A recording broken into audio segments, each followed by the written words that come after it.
So you've worked in the military, public office, and now you're working in the private sector.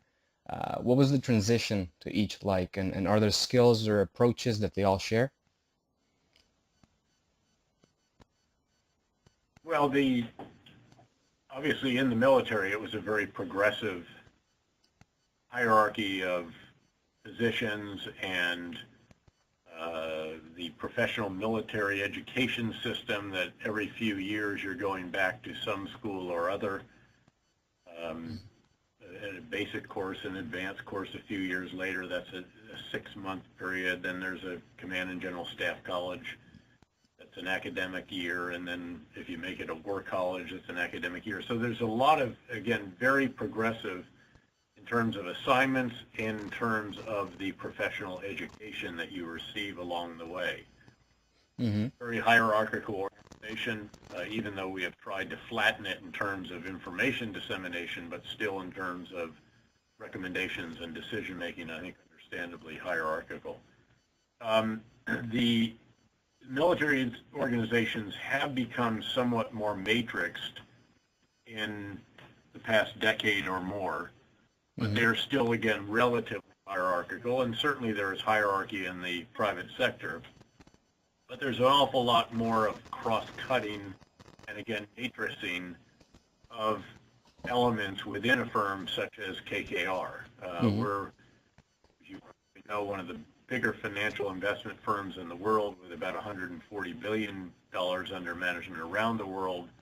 The bulk of that in various private equity, real estate, infrastructure, and energy investments, but probably 40% of that, 45% actually in a variety of credit and capital markets investments.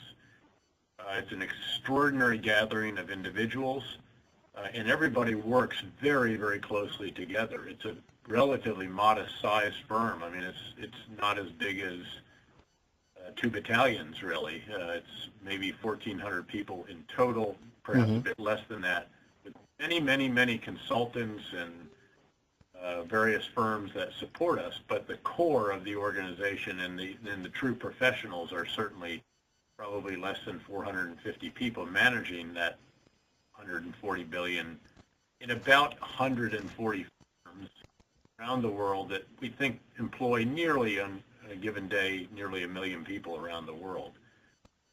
Very, very intelligent people. I've yet to find a jerk in the firm. Folks do help each other out. There is a culture of teamwork. There is a culture also of being forthright in assessments of potential investments. And I think what is interesting is just how lean these organizations are. Part of it is that, of course, to get the very best people, the compensation is quite considerable, and the competition is very considerable. And so, where I had, 4 or 5 speechwriters in my final 4 positions in government, 3 in uniform, 3 4-star positions, and then director of the CIA, our co-founders and CEOs, I don't think, have any speechwriters. Now, they've got a handful of executive assistants and a bunch of other folks working, and then a huge organization. But the very large inner offices that you often have in very large government organizations, just because of the sheer size, if you're commanding 165,000 Americans, 20,000 more coalition forces, over 170,000 civilian contractors, you've got to have huge staffs and huge headquarters and lots of folks helping you do your job. And that is very different from here. Again, and I have learned very quickly how to hustle my own bags, how to be my own communicator, how to be my own aide, my own speechwriter, and my own. Well, now I have an executive assistant who's exceptional, works all hours of the day and night. Again, truly extraordinary people, and we have a great core staff and a bunch of then lots of folks on retainer in various ways.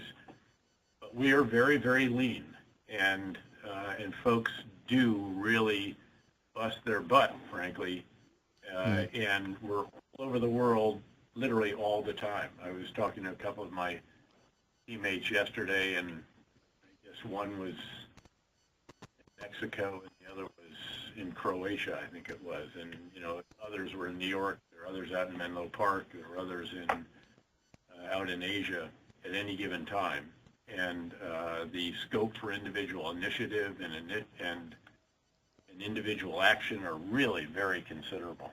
But I've been hugely impressed by the sheer talent, the quality of the people, and then I also, in a much more macro sense, have been really struck, and I say this having taught economics at West Point, then more recently at the City University of New York, a policymaker that touched on that, and out at University of Southern California. Despite having academically been heavily engaged in economics, the sheer size of the U.S. economy and the other economies of the world is just staggering. And what has struck me is that while government can absolutely create a context within which the economy is either spurred forward or perhaps impeded, it cannot stop the massive forces, the really big forces that we are constantly trying to understand, and then about which we're trying to derive implications for potential investments in the future. These are very, very substantial forces. Among them right now, of course, the Fourth Industrial Revolution, which is potentially going to displace, already is beginning to, but the advent of automation, robotics, three-dimensional printing, other developments in the so-called manufacturing revolution are already displacing people and replacing them, of course, with robots, with machines, software, with you name it. And the implications of that are very profound, and we're constantly grappling with those, both with the major investments that we make, and then also as we do what's called growth capital, the smaller, these are not quite venture capital, they're more well along than that. But we're evaluating those constantly as well, and they give us insights further into what big changes will be coming down the road for some of the bigger investments in which we're engaged. I might add, I'm also actually a personal venture capitalist. I'm invested in 13 startups, a couple of them more than once, and some of these are quite extraordinary as well. And I find it's very exciting because of the quality of the young leaders and the big ideas that they have. That's why I will invest in a firm. And these are positions you're invested in, not KKR, right? That's correct. And we run it through compliance, needless to say, Sure. To make issues. And frankly, it's generally applauded, really, because it's giving individuals of us, many here do that, but it gives us insights into what's going on in the tech world typically. And again, these will have ramifications for perhaps some of the bigger investments that we have in the financial sector or in some of the manufacturing or industrial sectors, in energy,